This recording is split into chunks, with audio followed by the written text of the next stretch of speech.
Broadway ਤੁਹਾਡੇ ਵਿਦੇਸ਼ ਜਾਣ ਦੇ ਸੁਪਨਿਆਂ ਨੂੰ ਦੇਵੇਗਾ हकीकत ਦੀ उड़ान। नमस्कार दोस्तों, मैं अमरजीत ब्रॉडवे इमिग्रेशन सर्विसेज से। कोशिश होती है लगातार इस चैनल के जरिए यूके स्टडी वीजा को लेके हर तरह का लेटेस्ट इंपॉर्टेंट अपडेट आपसे शेयर करते रहें, आपको ज्यादा से ज्यादा इन्फॉर्म्ड और नॉलेज रखें।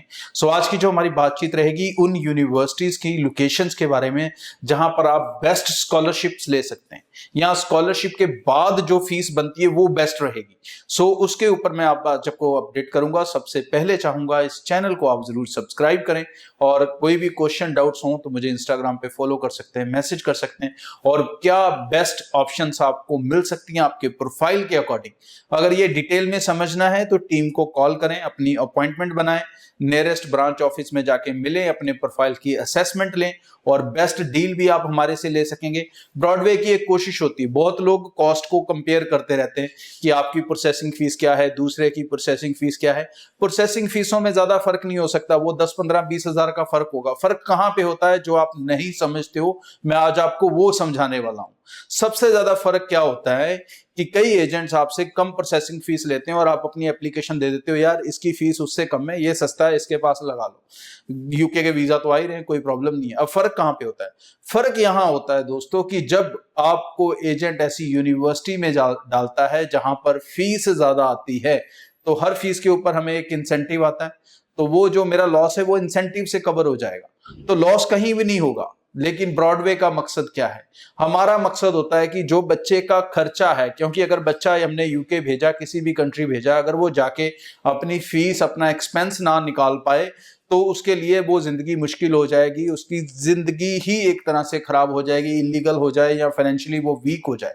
तो उस चीज से बचाने के लिए हमारी कोशिश होती है कि हम ऐसी यूनिवर्सिटीज में आपको प्रोसेस करें जहां पर जो फी का स्ट्रक्चर है वो मिनिमम रहे। इसमें हमें आपकी सहायता की भी जरूरत पड़ती है, किस तरह से पड़ती है वो भी मैं बताऊंगा।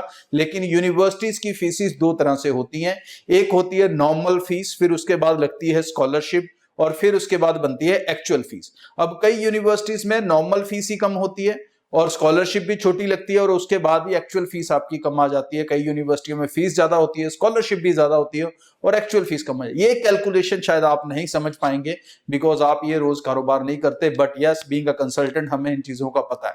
हमारी कोशिश ये होती है कि बच्चे को उस यूनिवर्सिटी में डाला जाए जहां पर फीस कम से कम हो, यूनिवर्सिटी का रवैया स्टूडेंट्स की तरफ रिलैक्सफुल हो, ताकि वो फीस पे करने में अपनी पेन या दर्द फील ना करें। सो हम ज्यादातर वो यूनिवर्सिटीज लेते हैं जहां पर आप 6 मंथ फीस देके जा सकते हो, फीस भी कम होगी, प्लस जो बैलेंस फीस है उसकी इंस्टॉलमेंट्स भी बन सकेंगी, मतलब आपको कोई प्रेशर नहीं होगा कि आपको वो सारा पैसा एक साथ देना है। बट इसके लिए इंपॉर्टेंट होता है आपका भी टाइम से अप्लाई करना। ऐसी ऑप्शंस इनटेक्स के एंड में जाके नहीं मिल सकती।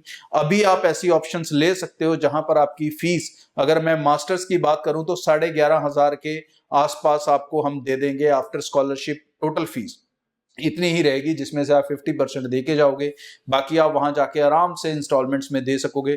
पूरे साल की इंस्टॉलमेंट बना सकते हो, 6 मंथ खत्म होने के बाद बाकी 6 मंथ की इंस्टॉलमेंट बना सकते हो। कई तरह से वो आप अपनी फीस जो है वो पे ऑफ कर सकेंगे। सो ऐसे ऑप्शंस जो हैं वो टाइम से अप्लाई करने से मिलते हैं। प्लस आप एक पैकेज के रूप में अप्लाई कर सकते हो जहां पर आपको पहले कोई एक्सपेंस नहीं करना, सारे पैसे वीजा के बाद रहेंगे। फीसिस, ग्रेजुएट बच्चों की भी बात करूं, अगर वो टाइम से अप्लाई करेंगे, उनके प्रोफाइल एलिजिबल होंगे, तो उनकी फीसिस 9,000 से लेके 9,500 में रह सकती हैं। और ज्यादातर बच्चा जब एंड में अप्लाई करता है तो एजेंट उसको 12 लाख वाली यूनिवर्सिटी, 13 लाख वाली यूनिवर्सिटी, ऐसी यूनिवर्सिटीज में भेजता है जहां पर आप ये सोचते हो कि यार यूनिवर्सिटी की फीस तो 14,000 थी, मुझे $3,000 पाउंड की स्कॉलरशिप मिल गई और मेरी फीस तो 11,000 रह गई है, तो ज्यादा फर्क नहीं पड़ता। ये जो 14 से 11 हुई है दोस्तों, 3,000 की स्कॉलरशिप मिली है, ये फर्स्ट ईयर में मिली है, ये सेकंड ईयर नहीं मिलेगी। तो सेकंड ईयर फिर 13 लाख का रह गया, थर्ड ईयर फिर 13 लाख का रह गया, 14 लाख का रह गया। मैं जो बात कर रहा हूं उन यूनिवर्सिटीज जहां पर तीनों साल का फीस स्ट्रक्चर आपका सिमिलर रहेगा और जो बेनिफिट है वो तीनों साल मिलेगा। सो इन चीजों को समझें और उसके अकॉर्डिंग अप्लाई करें। लोकेशन वाइज मैं बात करूं तो आपको बर्मिंघम मिल सकता है, आपको लीड्स मिल सकता है, आपको मैनचेस्टर के आसपास मिल सकता है, आपको लिंकन में मिल सकता है, आपको लंदन में भी मिल सकता है। सो टीम से कांटेक्ट कर लें, अपने प्रोफाइल की असेसमेंट कराएं, और अगर आपका प्रोफाइल एलिजिबल होगा तो सबसे कम फीस वाली यूनिवर्सिटीज में आप डेफिनेटली जा सकेंगे। Thank you. ब्रॉडवे ਤੁਹਾਡੇ ਵਿਦੇਸ਼ ਜਾਣ ਦੇ ਸੁਪਨਿਆਂ ਨੂੰ ਦੇਵੇਗਾ हकीकत ਦੀ उड़ान।